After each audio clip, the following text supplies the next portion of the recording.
প্রথমে যে বিষয়টি আপনার কাছে জানতে চাই, নির্বাচিত হওয়ার প্রথম থেকেই প্রধানমন্ত্রী তারেক রহমানকে নিয়ে সামাজিক যোগাযোগ মাধ্যমে নানা সময়ে আমরা নানা ধরনের অপতথ্য এবং গুজব দেখছি। এই যেমন আজকের প্রতিবেদনই আমরা দেখছিলাম, আমাদের টিকটকেই একটি ভিডিও বেশ ভাইরাল, যেখানে বলা হচ্ছে বাংলাদেশে টিকটক বন্ধ করে দিলেন প্রধানমন্ত্রী তারেক রহমান। এই ধরনের অপতথ্য বা গুজব যখন ছড়ায়, জানতে চাই কি ধরনের বা কিভাবে প্রভাবিত করে সেটি আপনাদেরকে, এবং কি ধরনের পদক্ষেপ আসলে আপনারা নেন সেই সময়, একটু বিস্তারিত জানবেন।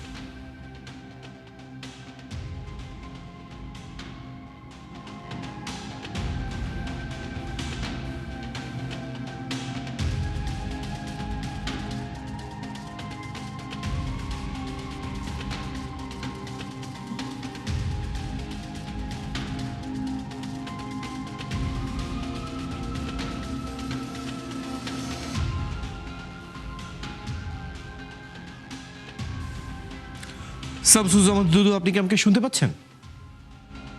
এতই আসছে যে আমি চুপ করে বসে আছি। আমি কানে এটা দেওয়ার পর আপনারা আমার ইশারা বোঝেন নাই, তা আমি কি করে কি কোন কথা বলবো বুঝতে পারছি। জানতে চাচ্ছিলাম, সাম্প্রতিক সময়ে নানা অপতথ্য এবং গুজব ছড়াচ্ছে প্রধানমন্ত্রী তারেক রহমানকে ঘিরে। এই ধরনের অপতথ্য যখন ছড়ায়, এই ধরনের গুজব যখন ছড়ায়, জানতে চাই কি ধরনের আসলে প্রভাবিত করে, এই নিয়ে আপনার মতামত জানতে চাই, এবং আসলে পরিকল্পিত কোনো সংস্থা বা গোষ্ঠীর কোনো কাজ দেখেন কিনা, কি মনে করেন?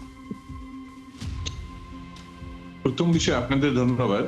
প্রথম বিষয় হচ্ছে যে এআই দিয়ে বিভিন্ন রকম কন্টেনার এবং বিভিন্ন রকম ছবি এটা ওটা সোশ্যাল মিডিয়াতে যেভাবে প্রচার করা হয়, বিভিন্ন প্রতিষ্ঠিত পত্র পত্রিকার নাম ব্যবহার করেও এগুলো বাজারে ছাড়া হয়, সবগুলি অপতথ্য, সবগুলো গুজব।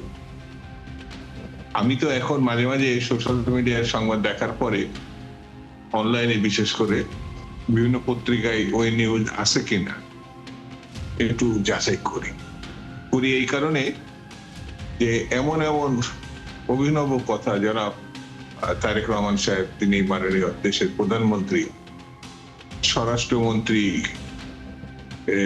যেমন যে কথাগুলো তার নামে আসছে অধিকাংশই ফেক, অধিকাংশই গ্রহণযোগ্য না। স্বাভাবিক কারণে ওটাও চেক করতে হয়। তো দেখা গেল যে এটা আসলে তিনি স্বরাষ্ট্রমন্ত্রী বলেন নাই। জুলাই যোদ্ধা সম্বন্ধে বা জুলাই যোদ্ধাদের যারা অংশগ্রহণ করেছেন তাদের নামেও এমন এমন কথা বক্তব্য প্রচার করা হয় যেগুলো তারা বলে নাই।